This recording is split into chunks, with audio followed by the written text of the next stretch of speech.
سورہ زمر کا جو حصہ 24ویں پارے میں آیا ہے اس کے اہم مضامین کی جھلکیاں آپ کے سامنے پیش خدمت ہے۔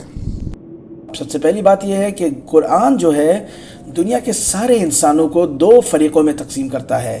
پہلی فریق کافروں کی ہے جو اللہ پر جھوٹ بولتے ہیں اور قرآن اور رسول کی تکذیب کرتے ہیں، ان کو جھٹلاتے ہیں، ان کا ٹھکانہ دوزخ ہے۔ دوسری فریق یعنی دوسری ٹیم جو ہے وہ انبیاء اور ان کے پیروی کرنے والوں کی ہے، جن کی جزا جنت ہے۔ بندوں پر اللہ کی خصوصی رحمت اور اس کے فضل و احسان میں یہ بھی ہے کہ وہ خطا کاروں، مجرموں اور کافروں کے لیے رحمت اور توبہ کے دروازے کھلے رکھتا ہے اور انہیں خود توبہ اور رجوع الی اللہ کی دعوت دیتا رہتا ہے کہ اللہ کی طرف لوٹ آؤ، اس کی دعوت دیتا رہتا ہے۔ وہ گناہ گاروں کو مایوس نہیں کرتا بلکہ ان کے دل میں امید کا چراغ روشن کرتا ہے۔ اللہ نے اپنے نبی کو حکم دیا ہے بہت ہی پیاری آیات میں، جس میں کہا ہے کہ آپ فرما دیجئے اے میرے بندو، جنہوں نے اپنے اوپر زیادتی کی ہے تم اللہ کی رحمت سے مایوس نہ ہو جاؤ، بے شک اللہ سارے گناہ معاف کر دے گا، یقیناً وہ بے حد بخشنے والا انتہائی مہربان ہے۔ ارشاد ہوتا ہے اور اپنے رب کی طرف رجوع کرو اور اس کے سامنے جھک جاؤ، اس سے پہلے کہ تم پر عذاب آ جائے پھر تمہاری مدد نہیں کی جا سکے گی۔ بندوں کو توبہ اور انابت کی دعوت دینے کے بعد یہ سورت قیامت کے مختلف مناظر بیان کرتی ہے۔ جب اللہ پر جھوٹ بولنے والوں کے چہرے کالے ہوں گے، سور پھونکا جائے گا، سب اللہ کے سامنے پیش ہوں گے، زندگی کا حساب ہوگا، پھر کافروں کو کھینچ کھینچ کر دوزخ کی طرف لے جایا جائے گا اور اہل تقوی یعنی وہ لوگ جو اللہ سے ڈرتے تھے ان کو جنت میں داخل ہونے کی دعوت دی جائے گی۔ فرشتے ان کا استقبال کرتے ہوئے انہیں سلام کہیں گے اور وہ اللہ کی حمد کرتے ہوئے اپنے مسکن میں تشریف فرما ہوں گے۔ سبحان اللہ، یا اللہ ہم سب کو ان میں سے بنا جن کو فرشتے سلام پیش کریں اس دن، آمین۔ اس کے بعد آتی ہے سورہ غافر۔ سورہ غافر مکی ہے، اس میں 82 آیات اور 9 رکوع ہیں۔ سورہ غافر کو سورہ مومن بھی کہا جاتا ہے۔ اس کے مطالعے سے انسان اس نتیجے پر پہنچتا ہے کہ اس سورت کا موضوع حق و باطل اور ہدایت و ضلالت کے درمیان معرکہ کا بیان ہے۔ اس سورت کی ابتدا حضرت صلی اللہ علیہ وسلم کے دائمی معجزہ قرآن کے تذکرے سے ہوئی ہے، جو کئی صدیاں گزرنے کے باوجود آپ کی نبوت کی صداقت کا گواہ ہے۔ وہ آج بھی تازہ اور زندہ کلام ہے۔ سائنسی ترقیاں اور جدید تحقیقات اس کے بیان کردہ علمی حقائق کی تصدیق کرتی ہیں۔ جو انسان کے علم میں اضافہ ہوگا تو وہ قرآن کے ربانی کلام اور معجزہ ہونے کا اقرار کرتا جائے گا۔ شرط بس یہ ہے کہ اسے قلب سلیم عطا ہوا ہو اور وہ گروہی تعصب اور حاسدانہ بغض و عناد سے بالاتر ہو کر سوچے۔ قرآن کریم کے وحی الہی ہونے کا ذکر کرنے کے بعد ایک ہی آیت میں اللہ کی 4 صفات بیان کی گئی ہیں، یعنی وہ گناہ معاف کرنے والا، توبہ قبول کرنے والا، سخت سزا دینے والا اور بندوں پر فضل و احسان کرنے والا ہے۔ سبحان اللہ یا رب۔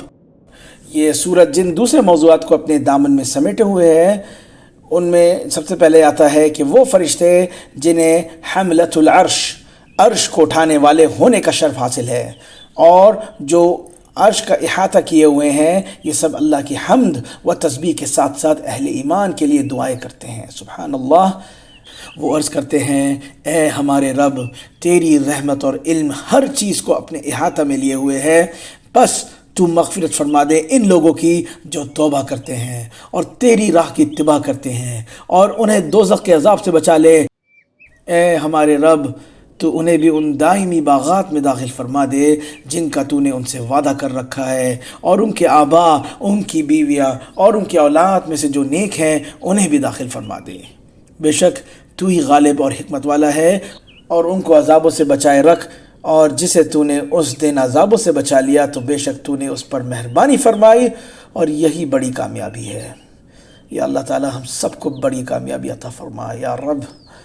قرآن کا ایک اسلوب ہے کہ ترغیب کے بعد ترہیب، جنت کے بعد جہنم اور اہل ایمان کے بعد اہل کفر کا تذکرہ ہوتا ہے، تو یہاں بھی ایسا ہی ہے۔ پہلے یہ بتایا گیا کہ مقرب فرشتے ایمان والوں کے لیے دعائیں کرتے ہیں، اب کفار اور فجار کا حال بتایا جا رہا ہے کہ جب انہیں بھڑکتی ہوئی آگ میں داخل کر دیا جائے گا اور وہ اپنے اعمال بد کا انجام دیکھ لیں گے تو اپنے آپ سے سخت نفرت کریں گے اور اپنے آپ کو برا بھلا کہتے ہوئے معذرت پیش کریں گے۔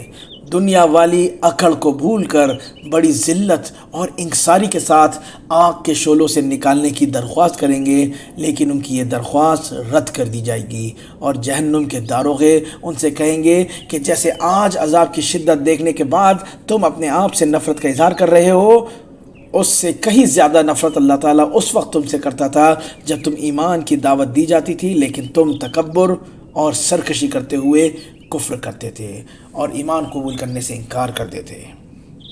یہ قیامت کا دن تو بندوں کے درمیان عدل اور انصاف کا دن ہے۔ آج ہر شخص کو اس کے نیک یا بد عمل کا بدلہ مل کر رہے گا۔ کفار پر اللہ کے عذاب کا تذکرہ کرتے ہوئے ظلم اور سرکشی کے مشہور کردار فرعون کا قصہ حضرت موسیٰ علیہ السلام کے ساتھ جو پیش آیا تھا، یہ حقیقت سمجھانے کے لیے بیان کیا جا رہا ہے کہ ظالموں اور متکبروں کا انجام کبھی بھی اچھا نہیں ہوتا۔ حضرت موسیٰ علیہ السلام کا قصہ تو کئی صورتوں میں آیا ہے، مگر سورہ غافر میں اس کے ضمن میں ایک مومن بندہ کے خاص طور پر تذکرہ کیا گیا ہے۔ اسی کے تذکرے کی وجہ سے سورت کا دوسرا نام سورہ مومن بھی ہے۔ یہ شخص خفیہ طور پر ایمان قبول کر چکا تھا۔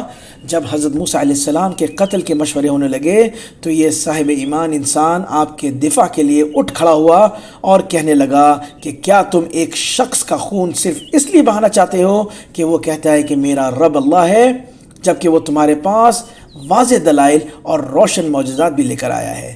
لیکن فرعون اپنی بات پر اڑا رہا اور اس نے واضح الفاظ میں کہہ دیا کہ صرف میری رائے ہی درست ہے اور میرا سوچا سمجھا فیصلہ یہی ہے کہ موسیٰ کو قتل کر دیا جائے۔ اس سے کم درجے کی کوئی بھی بات قابل قبول نہیں۔ اس مومن آدمی کی تقریر اس قدر مؤثر تھی کہ فرعون کو خطرہ لاحق ہو گیا کہ میرے درباری اس کے دل سے نکلی ہوئی باتوں سے متاثر نہ ہو جائیں۔ اس نے پہلے تو اپنا قطعی فیصلہ سنا دیا کہ اب موسیٰ اور ہارون علیہ السلام دونوں کا وجود برداشت نہیں کیا جائے گا۔ پھر بندہ مومن کی تقریر پر مذاق اڑانے کے لیے اس نے اپنے وزیروں سے کہا، ان کو حکم دیا کہ میرے لیے ایک بلند و بالا عمارت تعمیر کرو تاکہ میں دیکھوں تو صحیح کہ موسیٰ کا خدا کہاں ہے۔ فرعون کے تمرد اور استہزاء کے باوجود یہ بندہ مومن نے اپنا بیان جاری رکھا، لیکن ظاہر ہے کہ فرعون نہ خود ایمان پر آمادہ ہوا اور نہ اپنے مقربین کو اس کی طرف آنے دیا۔ نتیجہ یہ نکلا کہ وہ اللہ کا بندہ عذاب سے بچ گیا، جبکہ فرعون اور اس کے انصار سب عذاب کی لپیٹ میں آ گئے۔ فرعون جیسے ناشکروں، متکبروں اور ظالموں کا عبرت آموز تذکرہ کرنے کے بعد اللہ تعالیٰ اپنی چند نعمتوں کا تذکرہ کرتا ہے۔ اللہ نے سکون کے لیے رات اور معاش کے لیے دن بنایا ہے، زمین سکون اور قرار کے لیے اور آسمان کو چھت بنایا ہے، حسین صورتوں سے نوازا ہے اور رزق کے طور پر پاکیزہ چیزیں عطا فرمائی ہیں۔ یہ سب اس کی نعمتیں ہیں، لیکن انسان ان نعمتوں کا شکر ادا نہیں کرتا۔ جن مقاصد کے لیے اللہ نے یہ نعمتیں عطا کی ہیں انہیں ان مقاصد کے لیے استعمال نہیں کرتا اور نہ ہی ان میں غور و فکر کر کے اپنے خالق کو پہچانتا ہے۔ اگر انسان خارجی کائنات پر غور و فکر کرنے کے بجائے اپنی تخلیق ہی میں غور و فکر کر لے تو وہ اللہ کو پہچان سکتا ہے۔ انسان اپنی تخلیق میں مختلف مراحل سے گزرتا ہے، ان میں سے ہر مرحلہ ہی بڑا عجیب اور حیران کن ہے۔ بے جان مٹی سے اس کی ابتدا ہوتی ہے، پھر نطفہ بنتا ہے، جمع ہوا خون، گوشت کی بوٹی، ہڈیاں، ڈھانچہ، جان، عقل، سمع، بصر، پورے جسم میں میلوں لمبی پھیلی ہوئی رگوں کا جال، خون کی گردش، دل کی حرکت، 307 جوڑ۔ پیدا ہوتا ہے تو بے حد کمزور اور عاجز، نہ طاقت گفتگار، نہ تمیز و عرفان، پھر اسے اللہ عقل و فہم اور قوت و ادراک عطا کرتا ہے۔ بچپن کے بعد جوانی کے حدود میں قدم رکھتا ہے، پھر بڑھاپا اسے آ لیتا ہے اور انسان ویسے ہی ہو جاتا ہے جیسے بچپن میں تھا۔ نظر کمزور، عقل میں خلل، اعضاء میں ضعف، حواس میں تعطل، چلنے پھرنے اور اٹھنے بیٹھنے سے عاجز، یہاں تک کہ موت آ جاتی ہے۔ موت بھی اس کی تخلیق کے مراحل میں ایک مرحلہ ہے۔ موت کے بعد دوبارہ زندگی دی جاتی ہے تاکہ اس کی تخلیق کی بقیہ مراحل کی بھی تکمیل ہو جائے۔ ایک طرف انسانی زندگی کی عجوبہ کاریاں اور قدرت الہیہ کی زندہ نشانیاں ہیں، تو دوسری طرف آیات الہیہ میں جھگڑا کرنے والوں کا انکار اور اعراض، جو یہ بھولی جاتے ہیں کہ ہم مٹی اور نطفہ سے بڑھاپے اور موت تک کن مراحل سے گزرتے ہیں اور کون ہے جو ان سارے مراحل کی نگرانی کرتا ہے۔ اس لیے انسان کی تخلیق کا ذکر کرنے کے بعد ارشاد ہوتا ہے، کیا آپ نے ان لوگوں کو نہیں دیکھا جو اللہ کی آیات میں جھگڑتے ہیں؟ یہ کہاں پھرے جا رہے ہیں؟ سورت کے اختتام پر پہلے حضور صلی اللہ علیہ وسلم کو صبر کی تلقین کی گئی، اس کے بعد جھٹلانے والوں کو زمین پر چل پھر کر ہلاک شدہ اقوام کا انجام اور ان کے آثار دیکھنے کی تلقین کی گئی ہے۔ اس کے بعد آتی ہے سورہ فصلت۔ سورہ فصلت مکی ہے، اس میں 54 آیات اور 6 رکوع ہیں۔ اس سورت میں چونکہ سجدہ تلاوت آیا ہے، اس لیے اسے حامیم سجدہ بھی کہا جاتا ہے۔ اس سورت کا آغاز بھی حروف مقطعات میں سے حامیم کے ساتھ ہوا ہے، اور ایسی صورتوں کی تعداد 7 ہے۔ ایسی 7 صورتیں قرآن کریم میں ہیں جن کی شروعات حامیم سے ہوئی ہے۔ ان صورتوں کو اصطلاح میں حوامین 7 یعنی 7 حامیم والی سورہ یا آل حامیم بھی کہا جاتا ہے۔ یہ صورتیں جس ترتیب سے مصحف میں موجود ہیں اسی ترتیب سے نازل ہوئی تھیں۔ حضرت ابن مسعود رضی اللہ عنہ نے ان صورتوں کو قرآن کا حسن قرار دیا ہے۔ حضرت ابن عباس رضی اللہ عنہ کا قول ہے کہ ہر چیز کا مغز ہوتا ہے اور قرآن کا مغز آل حامیم ہے۔ یہ صورت اپنا آغاز قرآن عظیم کے ذکر سے کرتی ہے اور بتاتی ہے کہ یہ کتاب اس ہستی کی طرف سے نازل ہوئی ہے جو بے حد مہربان اور انتہائی رحم کرنے والا ہے۔ اس صورت کے احکام اور معانی، مضامین اور مقاصد، قصے اور مواعظ، احکام اور امثال، وعدے اور وعید سب بالکل واضح ہیں، ان میں کوئی ابہام اور کوئی اخفا نہیں، لیکن اس وضاحت اور بیان کے باوجود بہت سارے لوگ اس سے اعراض کرتے ہیں اور وہ بدبخت اپنے آپ کو خود ہی اندھوں اور بہروں کے ساتھ تشبیہ دیتے ہیں۔ وہ کہتے ہیں کہ ہمارے دلوں پر پردے پڑے ہوئے ہیں، کانوں میں ڈانٹ ہے، اور اے نبی ہمارے اور تمہارے درمیان پردہ حائل ہے، لہذا نہ تو ہم تمہاری دعوت سمجھتے ہیں، نہ سنتے ہیں، اور نہ ہی تجھے دیکھ پاتے ہیں۔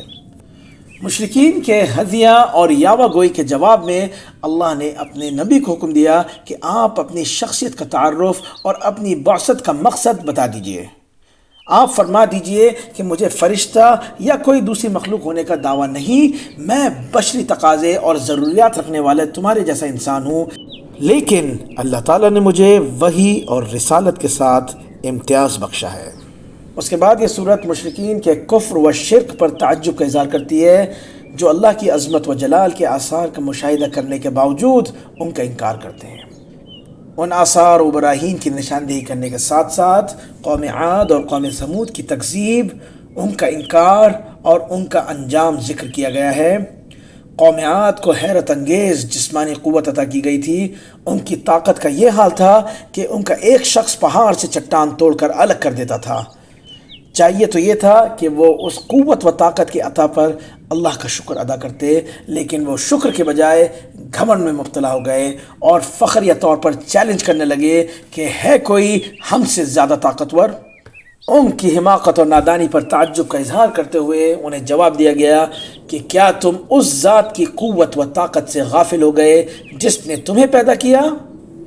کیا تم اس حقیقت کو بھی بھول گئے کہ تمہاری طاقت باری تعالیٰ کی عظمت و کبریائی اور قوت و جلال کے سامنے کچھ بھی حقیقت نہیں رکھتی؟